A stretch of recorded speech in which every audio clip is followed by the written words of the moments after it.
What's up, YouTube, and welcome to Codename Scream. I am that horror guy. And I'm Mel. And we are almost done with our patron-dictated series of Team Chris versus Team Mel. You guys killed it. Yeah, this has been quite an adventure. Yeah. I wouldn't mind doing this again here soon. Even though, like, the way it's looking, not too hot on this side of the screen. Sorry.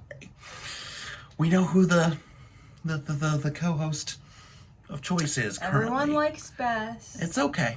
It's all right. Because you know what? The video we're doing today brought in the most. Almost every single one of our patrons voted for this to this point. And if you're not a patron yet, please come over to patreon.com/codenamescream for only $1. I feel like I had an unfair advantage in this, and let me explain why. Because someone who controls the Patreon, who may be sitting over here, decided to put Mel hates Hellraiser in parentheses, so all you guys voted for it to see what would happen. It said, and I quote, Team Chris, and says, Mel does not enjoy Hellraiser 3, or Hellraiser, and they owe me one.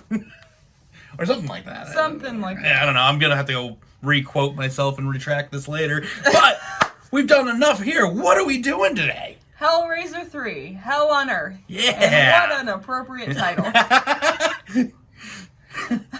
Released September 11th, 1992. I'm really glad we decided to do this later in the month. What an appropriate release date.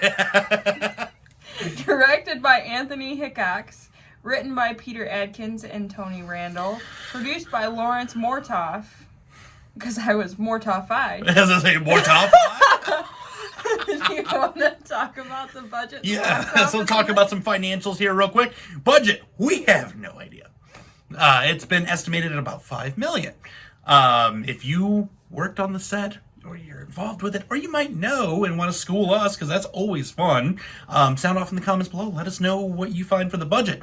We're going to go with an estimated $5 million, because that's what we're going with. But the box office side of things was $12.5 million, so not too bad. Even if it was at the $5 million, it still made its budget and then some. And if you adjusted it for 2021 inflation, $24.3 million. Not bad. Not bad. We've got films that are, using that as budget these days. Right, exactly. And what did the critics and the audience think on this one? Usually I'm feel bad when the critic and audience score is low, but I'm going to say this with pride. Critic score is 42%, audience score of 35%. It's okay. Not everyone has to have exquisite taste in film, so well, clearly none of them majority did. So speaks. So. Do you want to tell us a little bit about what this shit show is about? Yeah. So I think we're jumping ahead almost here. I feel like we're at the point where we ask, what did you think of the film? So we're going to cut real quick to that point. We're just going to talk about this for a brief moment. Down in the comments here below, you will find a link in the description to be able to watch this on Amazon. Because why not? We're going to just do an Amazon week while we're at it. We just did an Amazon trailer at the beginning of the week, so... Amazon week. It's Amazon week. Prime cut week. Prime, I don't know. Optimus Prime week. Optimus Prime week. This one follows directly after the events of Hellraiser 2, shockingly, because it is the third film, where Pinhead has now been split off into two beings, a former self from World War I, humanoid, and then this Cenobite, as they are known to be as. And this is the first time we actually get his Pinhead. So that was kind of cool. We finally have a name. First fun fact. Oh, well, I guess we're going to be jumping all over the place today, aren't we? But this follows J.P. Monroe, the biggest asshole ever. He's the worst. Yeah, just terrible human being that owns a nightclub and decides to buy the Pillar of Souls that Pinhead is currently trapped into. And, it's... Without getting too far into it, because there's a lot that goes into that side of things as well, the puzzle box does get removed from the Pillar of Souls. And, we gotta bring them out. Well, this time it's almost reminiscent of the first Hellraiser, where we have Frank coming back by the blood of innocent victims being killed. Similar kind of concept here. Pinhead just eats whole bodies through this pillar, and... JP, fornicating, decides to sacrifice his fornication to the wall and brings out Pinhead. Yep. And all the pleasures of the flesh and pain and so forth, as we've seen in all the other previous movies to this point as well, and what would, pretty much dictate the entire series. We get a quick cameo from Kirsty on a tape discussing a little bit how to get rid of Pinhead once and for all. And then we've got an internal, external struggle, whatever you kind of want to look at it, with the humanoid form telling them in their dreams how to get rid of him. Mm-hmm. But I need to be able to face-to-face with it. It gets really weird, guys. The little fourth wall stuff going on here. More people get fed to the wall. Asshole gets fed to the wall. I'll break that spoiler at least. That guy gets fed to the wall. So, and for good reason, because you'll have to see this to understand why we're kind of just like, pig. But and that's kind of where I'm going to leave this one at, because you kind of just need to watch this one for yourself. With these Hellraiser movies, they are definitely kind of just like a trip, on the psychological side. One way to put it. What do we have for fun facts that I haven't stolen yet? Well, you stole the first Hellraiser movie, to refer to the character as Pinhead, but I thought that was weird. I thought it was like in the first or the second one, and then whatever. Peter Jackson was initially asked to direct the film, which would have made this film probably a whole lot better. But he said he couldn't see himself directing such a serious horror film. He said he immediately just thought of Pinhead being whacked against a wall and having all the pins flattened against his face. And he said, to quote him, he said, "I'm immediately start thinking of funny things and gags. That's just the way I am." And you watch any Peter Jackson movie, you get that. Yeah, it makes sense. But this movie is a joke, so maybe him directing it would have been appropriate. Both Peter Atkins and Anthony Hickox appear in the movie, which, that is one nice thing I will say. I love when that happens. Yeah. I love when people that work on the film are in the movie, or people put their families in the movie. That's always, so entertaining to me. I love that. And my favorite fact, a band that I happen to like a lot, is performing in the Boiler Room. And it's Armored Saint playing the song Hanging Judge, which I thought was super cool and surprised me because I didn't know it going into the film. Mm-hmm. And I was like, hey, it's Armored Saint.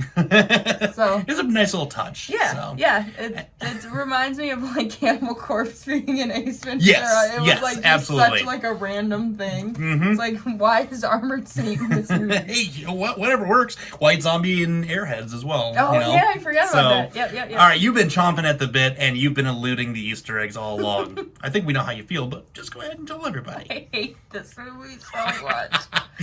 I hate Hellraiser 1. I've never seen Hellraiser 2. I'm assuming I hate that too. It looks like Billy Corgan getting acupuncture. There is nothing scary about Pinhead. He's goofy. He looks like one of the mall goths, just hanging out at the mall, and it has too many piercings. It looks like I'm watching a Ministry concert with Al Jorgensen with piercings in his face. There is nothing scary about this movie at all. Cinnabites reminds me of cinnamon buns, and then I get hungry. It's ridiculous. The concept is dumb. The movie is dumb. The writing is awful. The acting is just, I mean, you can chalk that up to just early 90s acting, so I won't hate on that too hard. But there's just not anything good about this movie. I fell asleep, probably 30 minutes before it was over. I don't even know what happens, and I don't even really care. The only reason I woke up is because my brain was like, Motorhead? At the end of the movie, when it was like, Hellraiser! And then I instantly just snapped to, and then that was the best part.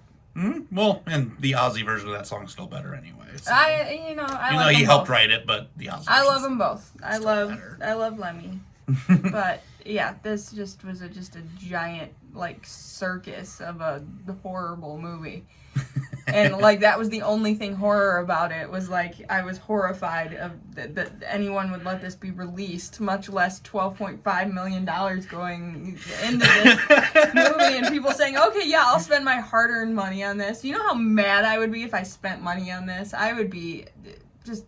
Hellraiser is horrible. There's nothing good about Hellraiser. There never will be. I look at Pinhead and I just want to laugh. Wow. There's nothing. The little box is cool. The lament configuration. The little box is neat.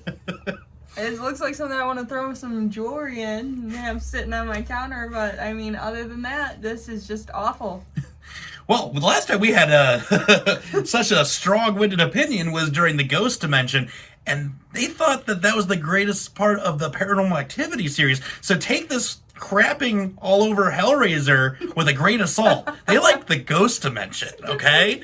And I think this is the perfect, movie to pick for a team versus team moment, because for once we actually have a true, neither one likes and one doesn't, because I fucking love this movie. This was my favorite of the series, period, even including the ones that are later on. And it might as well be my favorite too in the series, because it's all just trash to me. So we can agree. I'll say it's my favorite of the series, and then we can agree on something. No, because we're having fun with this now. I loved the fact that he got separated into two entities, and just that whole internal struggle going on. Like, the good side of him recognizes the evil side of him has to be banished. And so that classic tale of good versus evil, but it's like fighting yourself. And I love that so much. I love the Pillar of Souls, the concept of getting sucked into the wall. Though, like I said, we saw that with Frank in the first one with the blood coming through the wall, the floors, and so forth. So it was, a little nod to that, going back to the original and whatnot. I love the fact that we finally got a name to the face. Because up until this point, they didn't have a name of any sort. None of them did. Yeah. So it was nice to finally put a name to the face. Doug Bradley is awesome.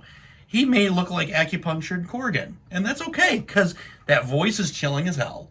And his performance in this movie is the highlight of the entire film. Yeah, and the of world all is a the vampire. films. Yeah. The world is a vampire. But no, I absolutely love this film, and it doesn't have the score of the original. This original has one of the greatest horror scores of all time. But music. The cinematography is cheesy. Yeah, it's a 90s film. The acting is pretty cheesy at times. I'll give it that. But as a whole, storyline was great. I love Doug Bradley. I love Hellraiser. Hellraiser is one of the greatest series ever. And because you're seeing how these opinions work out, we want to watch the rest of them, don't we, guys? No, we don't. So sound off in the comments below. Let's get some votes going outside of Patreon for a moment. I will be rageful. Despite all my rage, I'll still be a pinhead in a cage.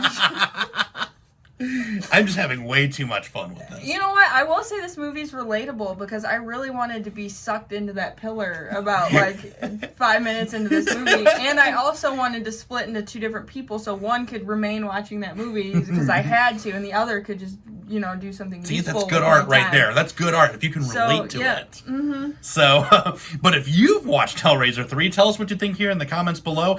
And if you have seen it, keep the spoilers out. Again, we are spoiler-free over here.